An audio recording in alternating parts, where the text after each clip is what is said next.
Je vous emmène à Madagascar en expédition sur le Manambolo. J'ai 300 km à descendre en totale autonomie. Pas bien large, hein? Sans aucun moteur, mais accompagné d'une équipe de choc. Faut avoir peur des voleurs un peu alors? T'inquiète. Avec toi, ça va aller. Le Manambolo, c'est un fleuve totalement isolé, Et ça flotte bien, ça va? Très très bien. à la nature sauvage et indomptable. Oula!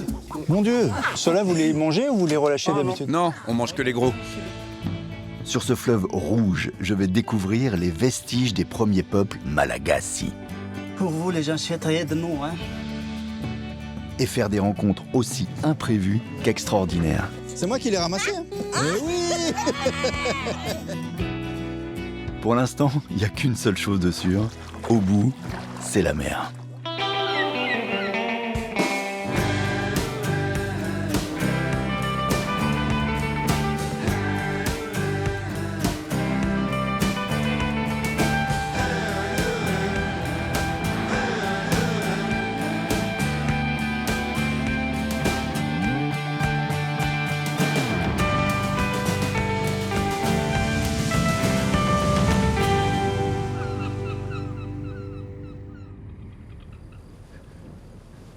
Que c'est beau, mon Dieu, que c'est beau. C'est dingue! Ah, il y a du chemin encore, hein. Ça paraît tout près, mais il y a du chemin, hein. Et du chemin, il va y en avoir, car c'est une expédition qui m'attend. Je vais devoir faire 300 km de rames et de bivouac sur le très secret Manambolo. Du massif mythique de Bangolava jusqu'à son embouchure, le canal du Mozambique. Ici, il y a bien eu des routes, mais il n'y en a plus. La seule façon de rejoindre la mer, c'est ce grand coup de pinceau de la nature, le fleuve Manambolo. Température extérieure, 35 degrés. Ressenti 53. Qu'est-ce qui se passe? Bonjour. Qu'est-ce qui se passe là-bas? Combat. Ça va que ça c'est toi? Il y a du monde, hein? Il y a de la musique? Ah, il tape.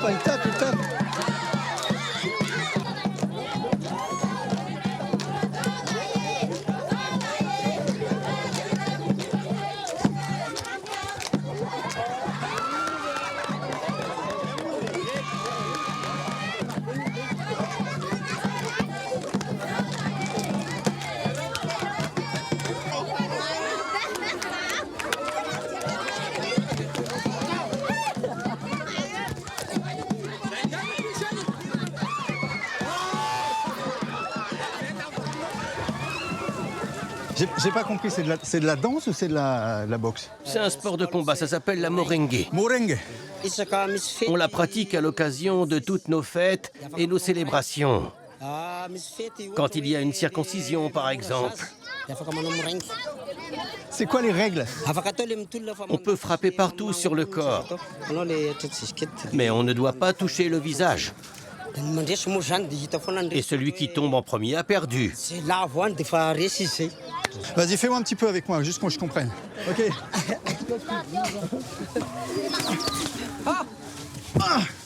Ça, j'ai le droit. J'ai le droit ou pas? Oh, c'est fatigant ce truc. Je suis fatigué.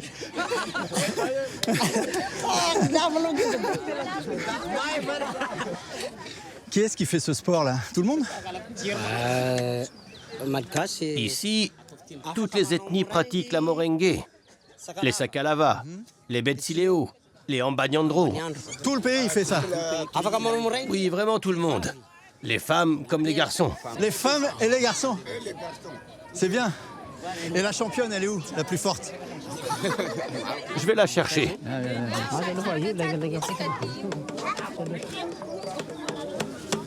Championne! Doucement, hein? Doucement, hein?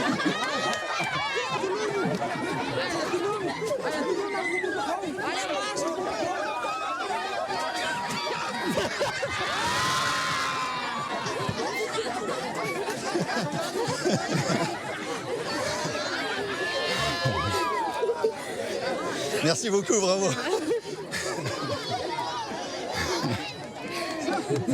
Ça commence bien, je suis toujours pas parti, je suis crevé.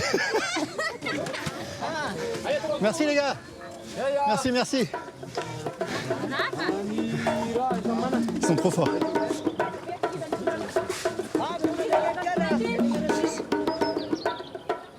Et pour descendre un fleuve aussi isolé que le Manambolo, il faut une équipe expérimentée et surtout une bonne logistique.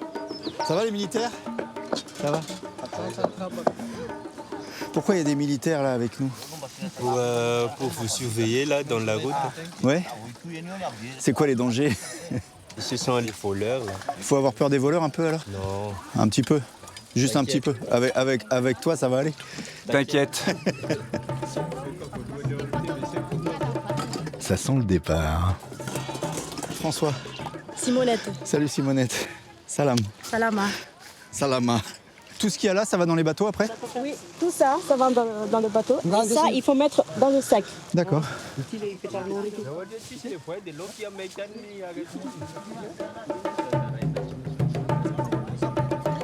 T'es sûr que ça rentre?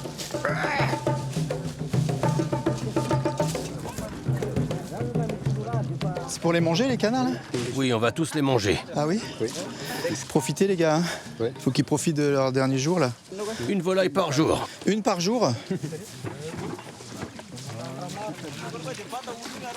Où est-ce que je peux me mettre? Là c'est bien? Bien.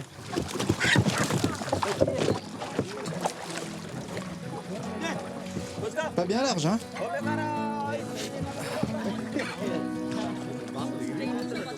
En expédition, il faut compter sur la solidarité et sur l'entraide. Notre convoi de pirogues doit rester groupé et suivre les consignes de notre chef, Simonette. Simonette, c'est toi tu dis là Madame Bolo. Oui, c'est une femme, elle s'appelle Boule. Mais elle a vraiment existé? Oui, C'était ça, quand ça?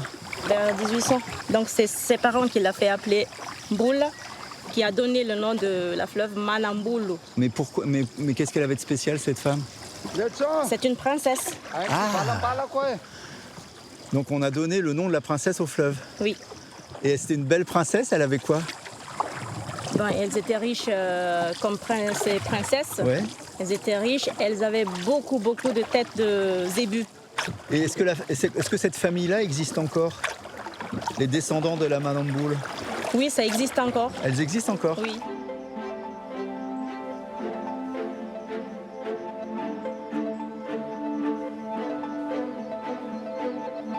Oh là là, regarde! Une à l'eau.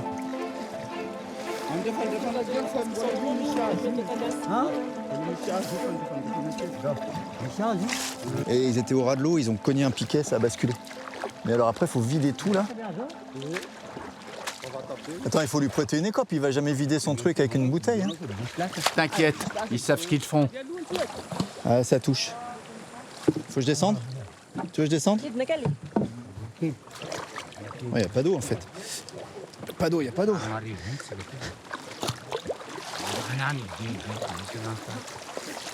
C'est toujours comme ça l'eau ou des fois ça monte? Ça monte d'ici un mois. Ça monte beaucoup. Ah oui? Parce que dans un mois c'est les pluies? La grosse pluie. La grosse pluie?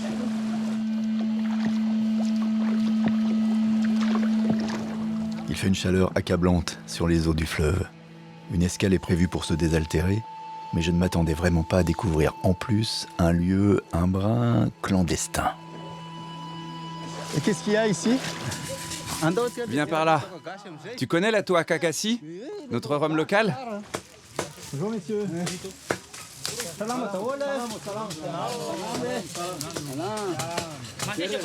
Tiens, goûte-moi ça. C'est quoi? Ah, la canne à sucre? C'est ici que l'on fabrique la Toa Kakasi avec la canne à sucre. Donc là, on fait chauffer. Et avec l'eau du fleuve, on refroidit la vapeur, puis le rhum sort par ici. Je comprends pas. La canne à sucre, tu la mets là-dedans? Oui, là-dedans. Viens ici. Attention. Ah, il y a trop. Oui. Viens voir, je vais t'expliquer. Tu vois, on coupe les rondelles comme ça. D'accord, j'ai compris. Allez, c'est à toi. Ouais, j'y vais, j'y vais.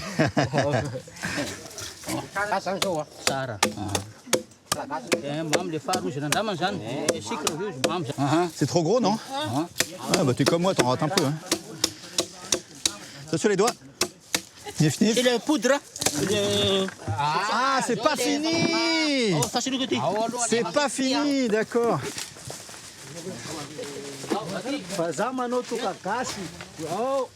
On mélange ensuite la canne à sucre avec du tamarin. Du tamarin?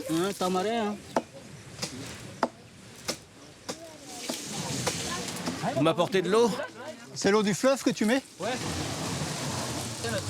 Et ça donne quel goût l'eau du fleuve alors? C'est ça qui rend notre rhum meilleur. Tout simplement. C'est un goût spécial. Il ne nous rend jamais malade lorsque nous le buvons. On le boit le matin et on se sent bien. Et si on le boit le soir, on est toujours bien. Waouh! On met l'eau du fleuve dans la barrique et on refroidit la vapeur. Puis on récupère le liquide ici. Très chaud, très froid, distillation. J'ai compris. Et j'adore le petit bâton. Là. Moi, j'adore ce truc. Il y en a beaucoup des distilleries comme ça ici? Oui, tout le long du fleuve, tu trouves des distilleries de Toakagassi. Personne dans ces distilleries ne sait mesurer exactement le degré d'alcool des cuvées. La Toakagassi n'est donc pas officiellement autorisée à la vente. Ouais, ça sent un peu l'alcool déjà quand même, hein? Ah, ça sent très fort l'alcool même. Ah ouais, ouais. Ah, l'alcool. Ça c'est chaud ou pas, je peux prendre? Comme ça? Ah ouais. T'as pas un petit marteau? Ah, marteau.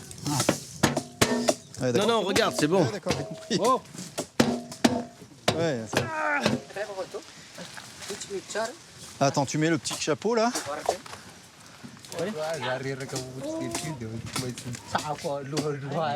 Que ça soit bien étanche. Alors il prend des lianes de quoi d'ailleurs? De bambou?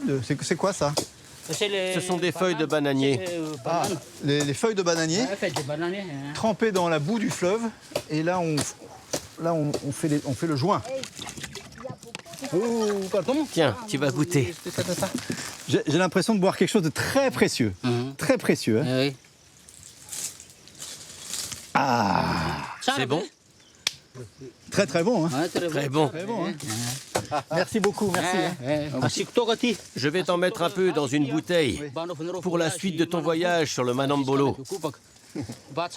Avec ça, crois-moi, tu voyageras aussi tranquillement qu'un zébu à front blanc. Bon voyage. Je repars sur le fleuve avec ma petite réserve de Toakagassi, le rhum le plus célèbre de Madagascar. Merci Eric. Ouais. Merci. C'est Luma. Au revoir. Au revoir. J'ai déjà chaud.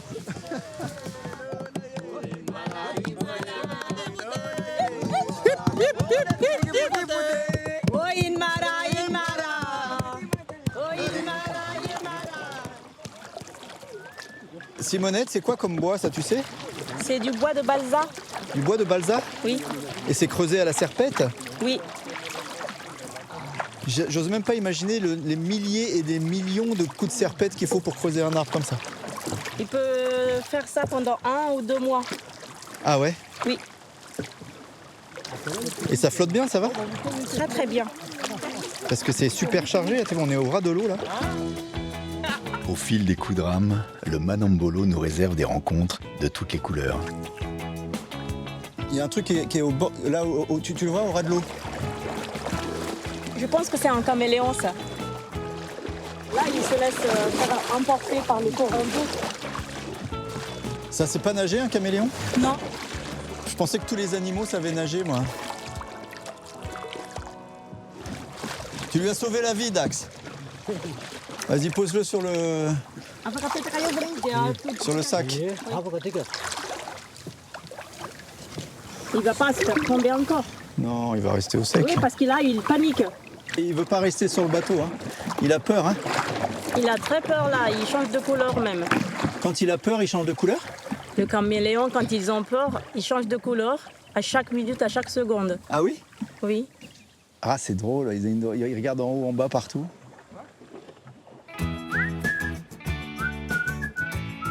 Et après 10 heures de rame, le premier bivouac est bien mérité.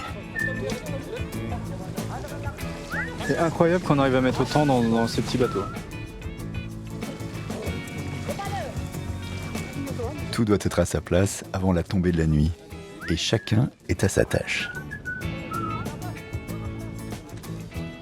On a à peine le temps de se poser, on part à la chasse. Dax, si on attrape un crocodile avec le bateau bleu, où est-ce qu'on met le crocodile? On l'attache au bateau. On l'attache? Oui. Ah, on l'attache? Et la mission de Dax, c'est donc le garde-manger. Et ce soir, il faut aller chasser le croco. C'est dangereux de les chasser, les crocodiles? En ce moment, c'est dangereux. C'est la saison de la reproduction. Et les crocodiles attaquent les gens. Ils deviennent souvent méchants. Tu connais des gens qui se sont fait attaquer? Tu t'en connais personnellement? Les gens peuvent se faire mordre lorsqu'ils vont pêcher la crevette.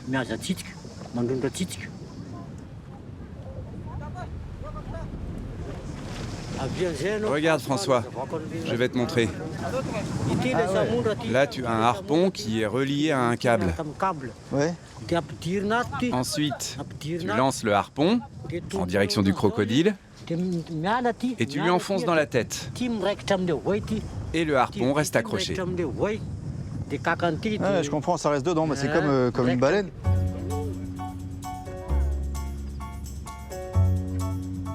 Il est 20h. La chasse est lancée. Nous partons à plusieurs pirogues sur les eaux du fleuve qui deviennent d'un coup aussi sombres que la nuit.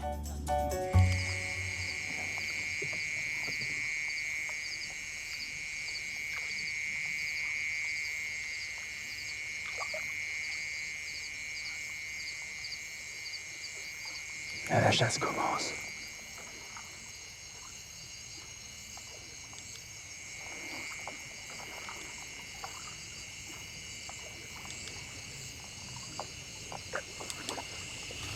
Ah, et vous êtes tranquille. C'est comme si vous alliez à la chasse aux champignons, j'ai l'impression. Parce que moi, je suis un peu terrorisé quand même. Il y a un côté film fantastique. C'est trop d'impression.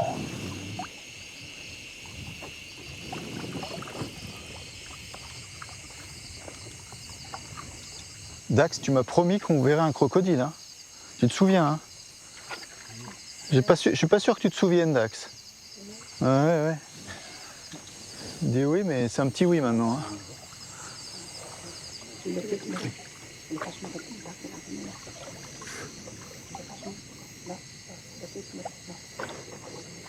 Ah oui. Je vois un tout petit museau qui dépasse. Oh là là, il est caché derrière, en dessous, là-bas. Comment il va l'attraper? Oh non, il l'a attrapé. Ah, il est tout petit. Il est tout petit. Oh, mon Dieu. Ah non. Mais d'habitude, ceux-là, vous les mangez ou vous les relâchez d'habitude? Non, les gros on les mange et les petits on les laisse partir.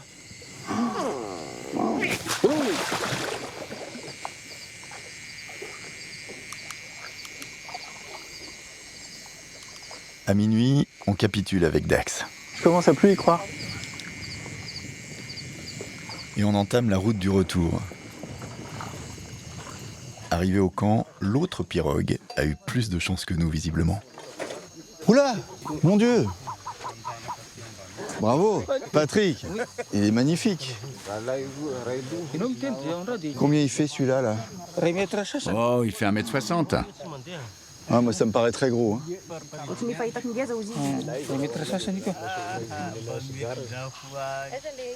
Tu vas en faire quoi après? La chair, je vais la manger.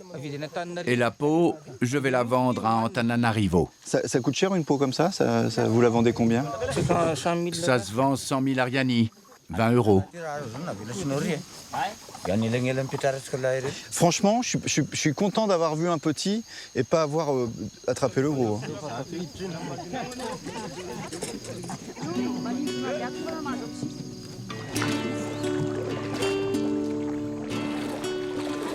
Après 3 petites heures de sommeil, notre convoi se remet en route.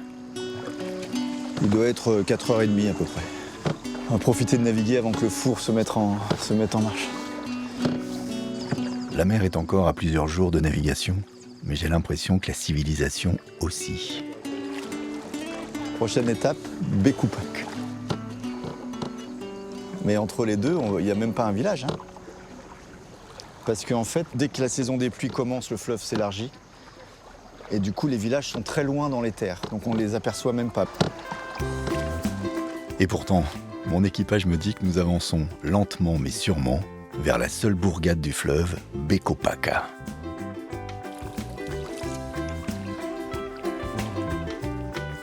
Comme le fleuve est encore l'unique route de la région, c'est un plaisir de croiser d'autres voyageurs. Salamo. Bonjour, Salam. Comment tu t'appelles? je m'appelle Pili. Je vous regarde parce que je vous ai pas vu avec nous hier. Où est-ce que vous allez? Je vais à Bécopaca. Bécoupaca. Vous êtes très chargé. Et qu'est-ce que vous transportez? De la toa Kagassi, c'est du rhum. Mais là, il y en a beaucoup, il y en a combien? 8 bidons. Il vous faut combien de temps pour aller jusqu'à Bécoupa? De chez moi, dans les massifs, il me faut au moins 4 jours. 4 jours. Donc vous descendez jusqu'à Bécoupa. Et après, tout ce qu'on descend là, vous le remontez en bateau? Oui, et il me faudra encore 5 jours pour rentrer. C'est un travail dingue, c'est un travail dingue. Et vous vous êtes jamais retourné? Avec le remous, on a parfois de l'eau dans les bateaux, mais moi j'ai eu de la chance, j'ai jamais coulé. Mon Dieu. Bravo, je vais vous pousser un peu. Merci. Bon courage, hein. Bon courage.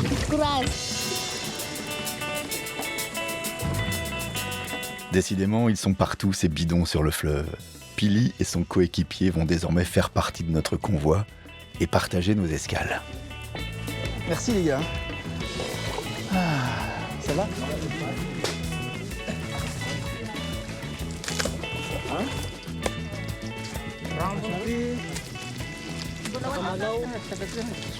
Ils sont en train de faire la grande lessive là. C'est bien de voir des garçons faire la lessive pour se faire beau avant la ville. C'est touchant.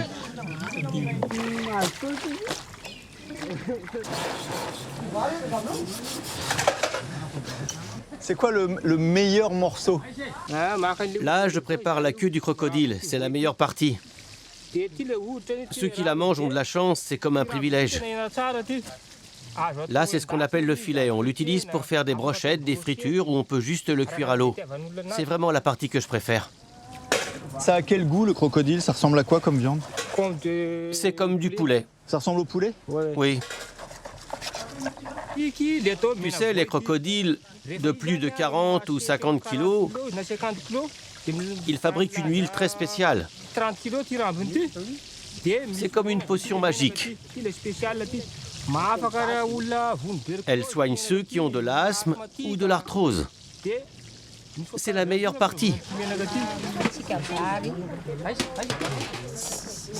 Miss Pili, vous mangez le tilapia là, c'est ça? Non, du poisson-chat. Si vous voulez un petit morceau de crocodile, je partage un petit morceau de crocodile. Ah non, merci. Chez moi, c'est tabou de manger du crocodile. Ah, c'est interdit chez toi? Oui, dans mon ethnie, je n'ai pas le droit d'en manger.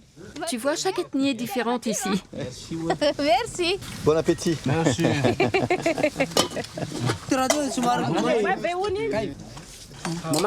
Maman, hein? Non, c'est bon. Ouais. C'est ferme. Très musclé, hein. Vous l'avez cuit avec du citron. Et vous avez mis quoi dedans? Citron. On a mis du citron, de l'ail, des oignons et un peu de gingembre. C'est délicieux. Et vous en mangez souvent du crocodile? Toutes les semaines, on en mange. Chaque semaine? C'est vraiment un plat commun. On aime tous ça.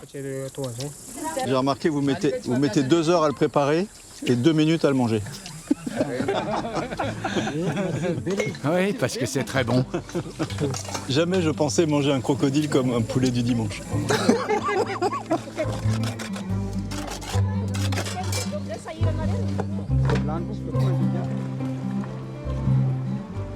Ça va, Pili?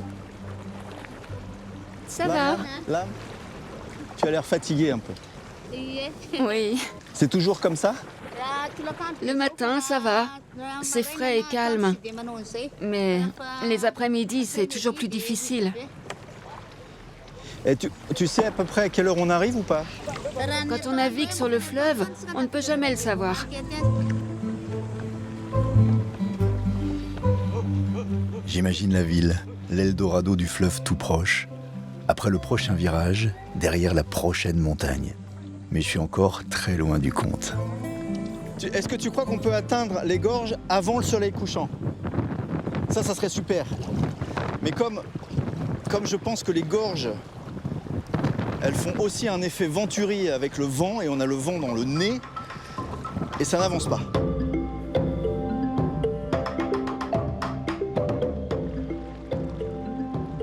« 20 heures à pagayer. Et puis des petits points lumineux qui ressemblent enfin à une escale. Vivement demain pour ce petit air de civilisation.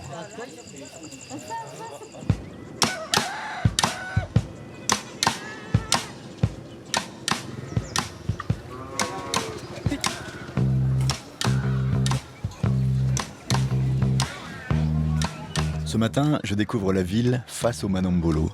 Des rues animées, des adresses gourmandes, croquantes et du shopping affriolant. Bekopaka, c'est une véritable récompense. Bonjour, qu'est-ce que vous vendez? Vêtements. Des vêtements, des couteaux, outillage.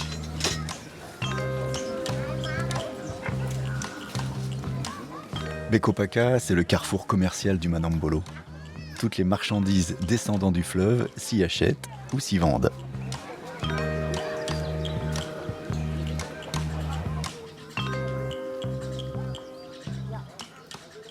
Ça va? Ça va bien. T'as bien dormi? Merci. Où est-ce que tu as dormi? Ici. Bonjour. Ah oui, tu as mis tes bidons ici? Oui. Maintenant que tu es là, tu veux m'aider à les charger? Mais carrément. Ah la vache! C'est combien de litres? Mais il y a combien de litres dedans? Ça pèse super lourd. Non, je peux pas du tout.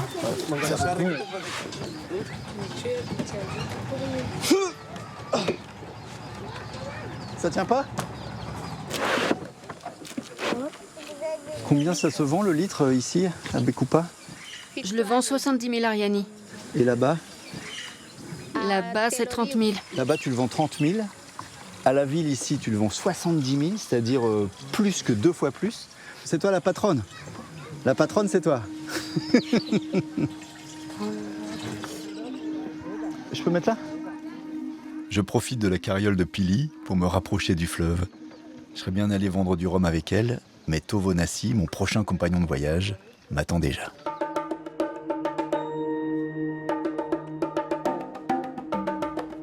Tovonassi me propose un voyage dans le temps. Il m'emmène au creux des gorges du Bemaraha, de hauts plateaux karstiques et vertigineux qui enlacent de toute leur force le Manombolo.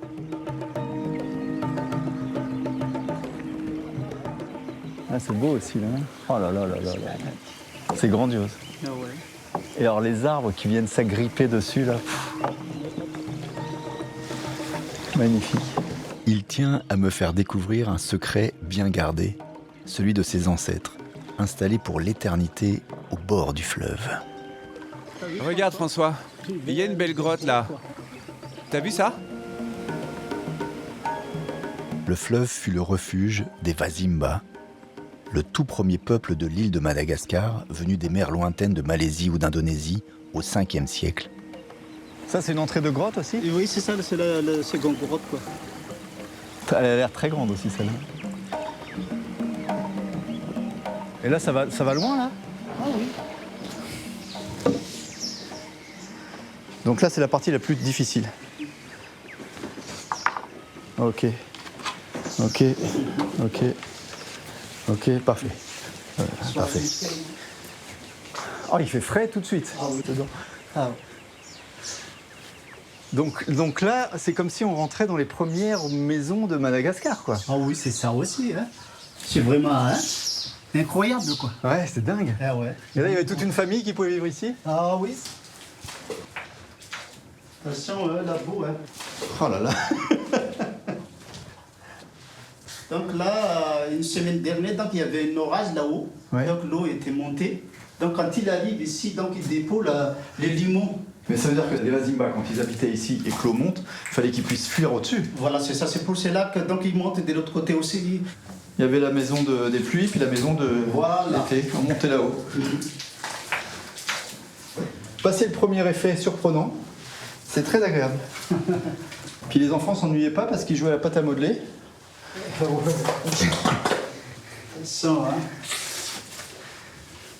Ça glisse entre les doigts de pied, c'est un bonheur. Regarde celui-là. Ouais. C'est un truc là. C'est raisonnable, tout ça, comme une harmonise, quoi. C'est raisonnable comme une harmonise. Attends, faut que j'écoute. Que c'est beau, vas-y, joue quelque chose. Attends, je prends ta lampe.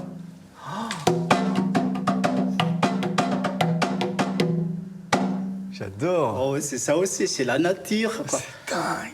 Alors c'est quoi? C'est des calcaires? C'est le calcaire, celui-là. Tu dois sentir que tu descends de là. Ah oui. Hein? C'est mes grands-parents, moi, ça vient d'ici. Hein. Ils ont tous été installés sur le plateau de Bemara. C'est pour cela que nous sommes tous les gens qui vivent à Bekupa, surtout les Sakala Wazimba, quoi.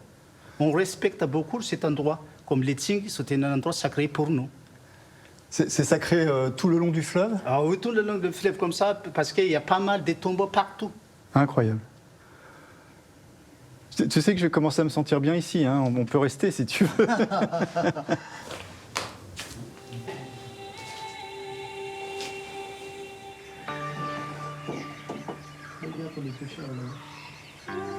T'as des ancêtres ici, toi?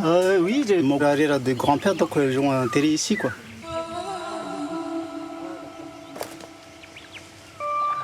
Ah ouais, d'accord. Oh, ouais. C'est des tombeaux, c'est ça? Ah oui, c'est les tombeaux de nos ancêtres, ça.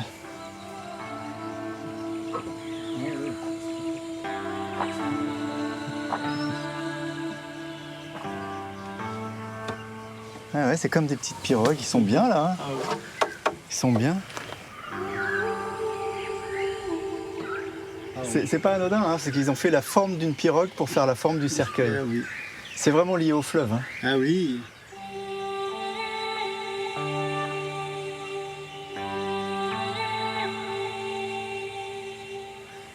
Ah, je suis très touché en fait, très ému.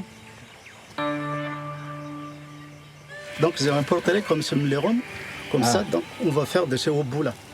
Là, c'est ton grand-père là-bas. Là, oui. Tiens, pour vous les ancêtres, aidez-nous. Hein. On a besoin d'aide pour notre vie.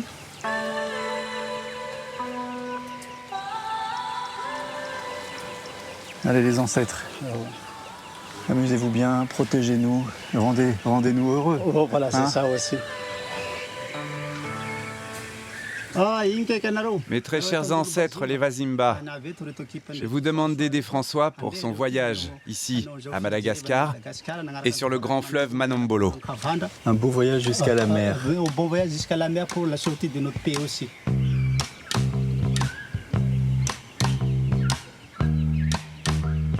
C'est avec la protection des ancêtres que je reprends ma route sur le Manombolo, qui a maintenant changé de visage. Fini le fleuve isolé et silencieux. Ses rives longent à présent des pistes carrossables, ce qui explique la présence de ces bacs rudimentaires mais au pouvoir extraordinaire, permettre aux voitures de relier les deux rives du fleuve. Pas mécontent après des jours de pagaie de profiter d'un moteur. Mon bac magique me permet de filer tout doux vers la région de Montrondava.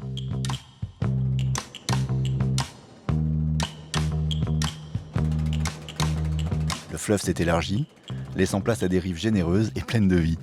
Culture risicole, des enfants qui rigolent, cheptel en folie.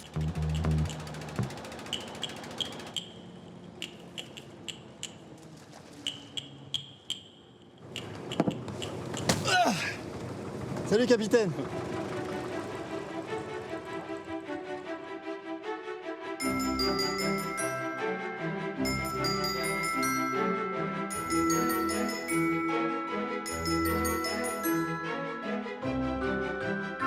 Morondava, c'est surtout la terre des seigneurs de Madagascar, ceux qui semblent toucher le ciel, les baobabs.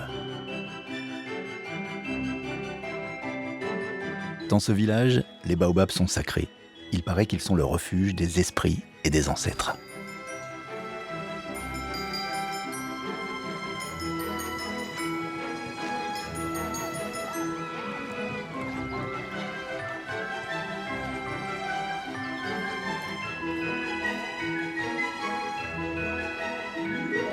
Je sais pas si je peux rentrer.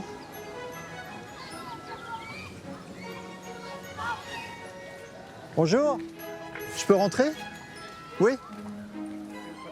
J'enlève les chaussures.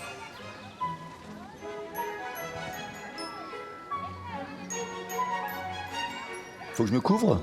Oui, c'est un arbre sacré. On lui doit le respect. C'est plus respectueux? Oui. Faire le tour? C'est incroyable. Ça fait combien le tour? Ça fait, je sais pas, peut-être 20 mètres? À 12. 12 mètres? 12 mètres. Oh là là là là.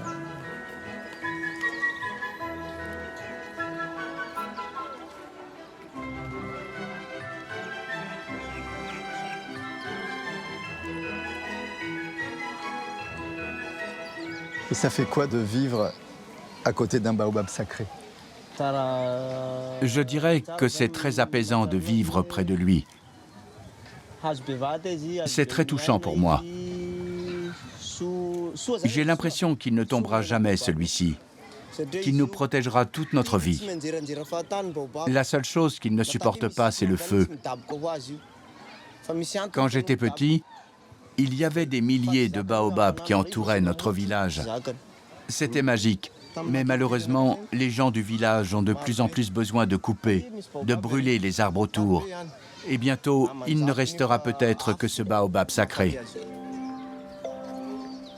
On l'appelle l'arbre de Dieu ici, qui ne vit heureux qu'entouré de forêts, jouant à toutes les dépasser.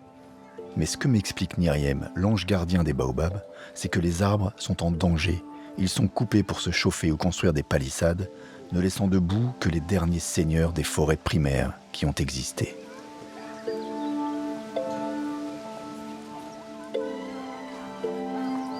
J'étais venu voir les forêts de baobab qui sont symbole de Madagascar. Le fleuve est là-bas et les baobabs ici sont les plus près du fleuve. En fait, le baobab est un arbre protégé, mais autour, tout a été brûlé. Il reste que des racines qui étaient des forêts primaires avant.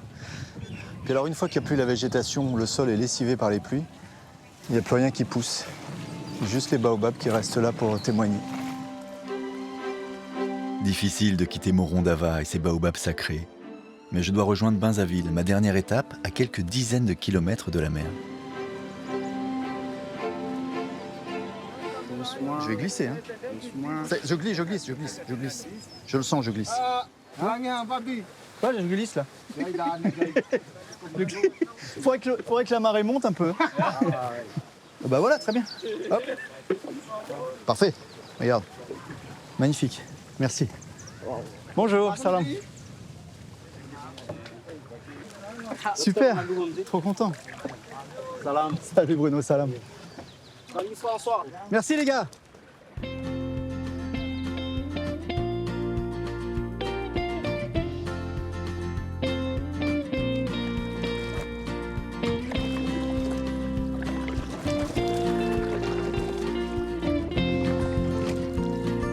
Je m'enfonce doucement dans ce labyrinthe de mangroves géantes en direction du village de Benzaville, perdu au milieu du delta.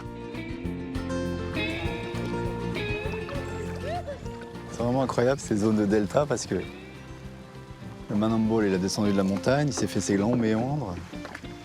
Et puis là, c'est comme s'il cherchait pour aller vers la mer. Et ça fait comme des bras partout comme ça. Bravo les gars, c'est magnifique. Magnifique. Vous êtes trop beaux.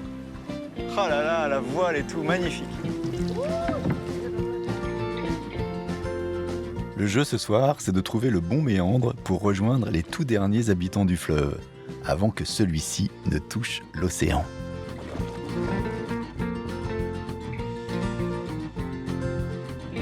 Merci Bruno, c'était top, hein. Franchement, belle balade. C'était chouette. J'ai l'impression d'arriver au bout du monde.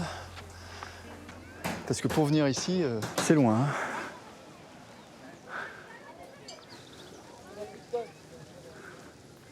Salam, ça va? Ça va, ça va? Vous êtes très jolie avec...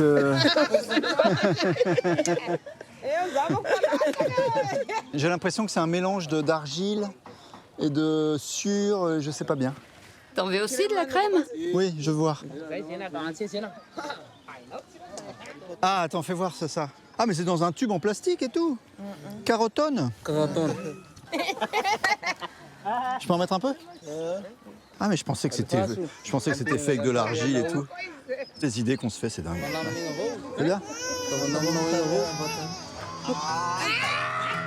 Crème solaire, quoi. Pas tout à fait. En tout cas, ça vous fait rire. Hein.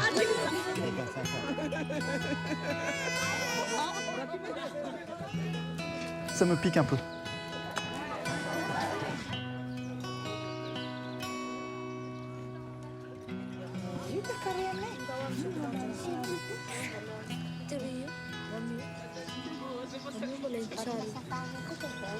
Quelqu'un peut m'expliquer vraiment ce que vous avez sur le visage parce que j'ai eu plein d'explications jusqu'à présent. C'est quoi? C'est quoi? Kilde. Ok, c'est quoi le kilde? C'est une crème qu'on fabrique avec l'écorce des tamariniers. On s'en met tous les jours. C'est pour avoir la peau aussi blanche que toi. Mais pourquoi tu veux avoir la peau blanche? À Madagascar, les femmes aiment bien avoir la peau claire. Ben moi, je trouve que la peau noire, c'est encore plus joli.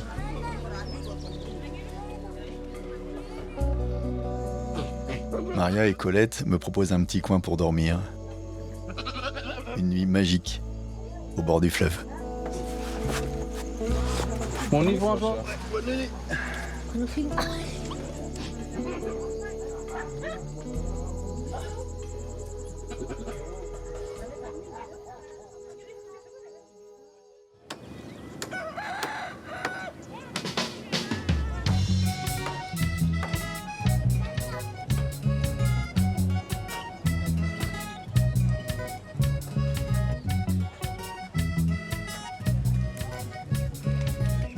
Alors que je m'apprêtais à reprendre le chemin de la mer, une drôle de rencontre va me détourner de ma route.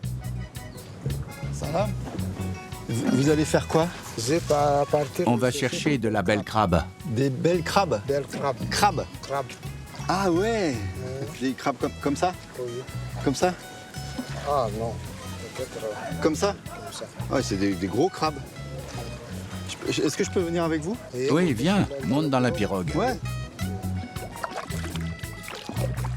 Prendre des virages au milieu des 8000 hectares de mangroves de Benzaville, c'est le quotidien d'Arsène. Il n'est pas très bavard, Arsène, mais nos regards suffisent. Il m'offre mon tout dernier voyage sur ce fleuve, que j'ai appris à aimer tout au long du périple.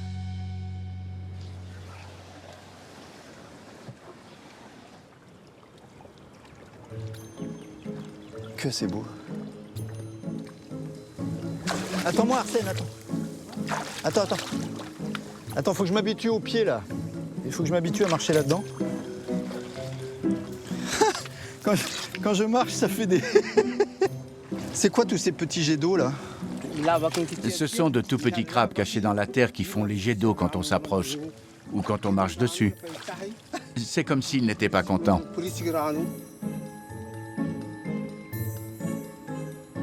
Ici, les belles crabes. Ici, les belles crabes. Va pas trop vite, parce que toi, t'es habitué. Il va vite, mon Dieu, j'arrive pas à le suivre. Tu vois quelque chose? Là, regarde, il y a un trou de crabe. Attends, j'arrive.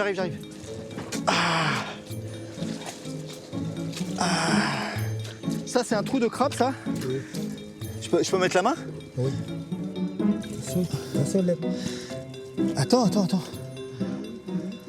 Ça bouge, ça bouge, ça bouge, ça bouge. Ah oui, un crabe, attends. Ah, je l'avais pas vu, il est sous la boue. Où est la pince? Ça pique, ça pique. Attends, j'ai peur qu'il me... Parce que la carapace... Ah, il bouge, il bouge, il bouge. Viens, Pépère, viens. Viens là, viens là. Il s'accroche, il s'accroche. Ah ouais, il est beau. Il est beau. Très beau, magnifique. Ah, il y en a un deuxième. Ah ouais, ils vivent dans la boue comme ça? Pourquoi ils se mettent dans des trous? Ah la vache, il est gros celui-là. Mon Dieu, fais gaffe, te fais pas pincer. Ah, tu le prends par derrière comme ça? Incroyable. Ah ouais, magnifique. Et c'est bon à manger ça? Oui, c'est délicieux. Ah oui? Mais tu vois, on n'en mange pas souvent.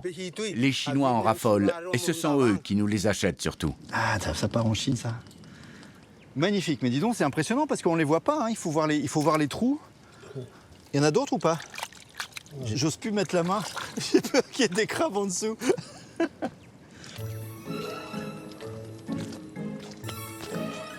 Et il y en a beaucoup ici, des crabes? Quand tu fais une grosse pêche, tu en prends combien? 20.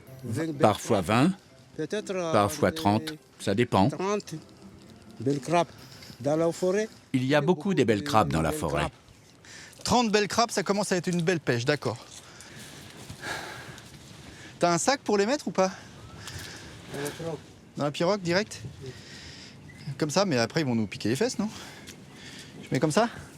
Oui. Ah, dis donc, ça bouge bien. Ah oui.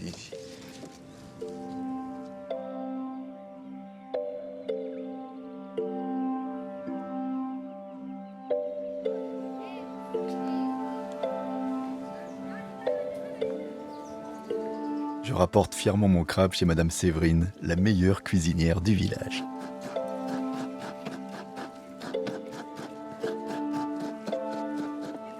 C'est très malin ce truc.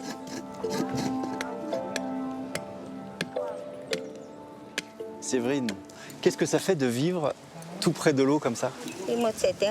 C'est réconfortant. Le fleuve améliore ma vie, surtout pendant la saison des pluies. Moi, il m'offre tout. Des crabes, des crevettes, du poisson. En fait, c'est comme si le fleuve me parlait tout le temps. Je suis sûr que l'eau du fleuve, ça donne de l'énergie. Oui, et c'est ça le vrai miracle ici. On va le partager avec tout le monde, hein.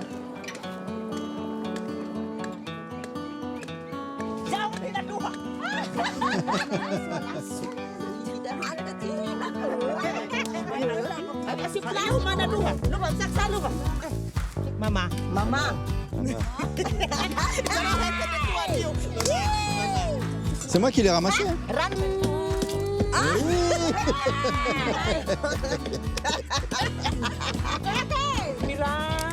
Enfin, un étranger qui nous donne du crabe. Et en plus, il l'a pêché.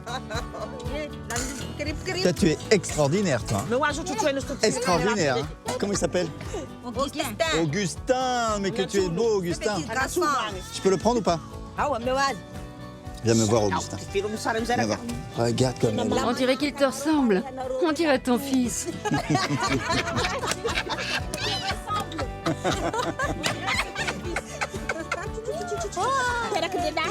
Il m'a fait pipi dessus. C'est pas grave, ça porte bonheur.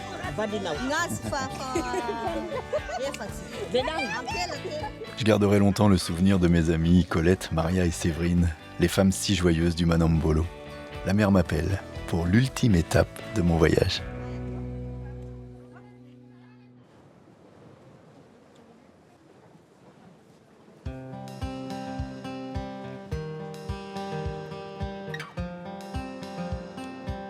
Ça va, capitaine? On m'a dit que vous pourriez m'emmener vers l'embouchure, vers la mer. La mer. Je peux monter là? C'est bon? Ah, super. Merci.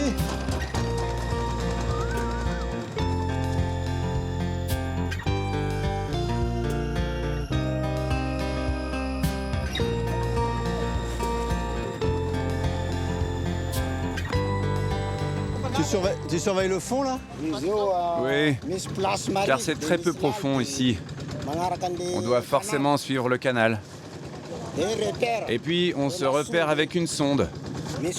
Là, on doit faire attention maintenant, parce qu'il y a très très peu de fond. Allez, accélère, monte le moteur. On a un horaire à suivre pour entrer et sortir à la pleine mer. Faut trouver la passe. C'est toujours pareil, il y a le banc de sable qui arrive ici.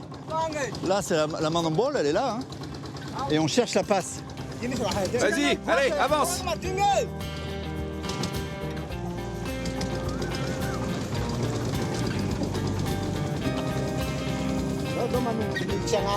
Maintenant, on commence à entrer dans l'embouchure, jusqu'à la sortie. Je crois qu'on arrive bientôt. C'est là, c'est là. C'est pour toi. C'est pour dire merci à la Manamboule. Merci à la Manamboule. Merci pour ce voyage magnifique. Attends, je vais donner 3 gouttes sans tomber à la Manamboule. Ouais. Et 3 gouttes à la mer. Et un peu pour le bateau.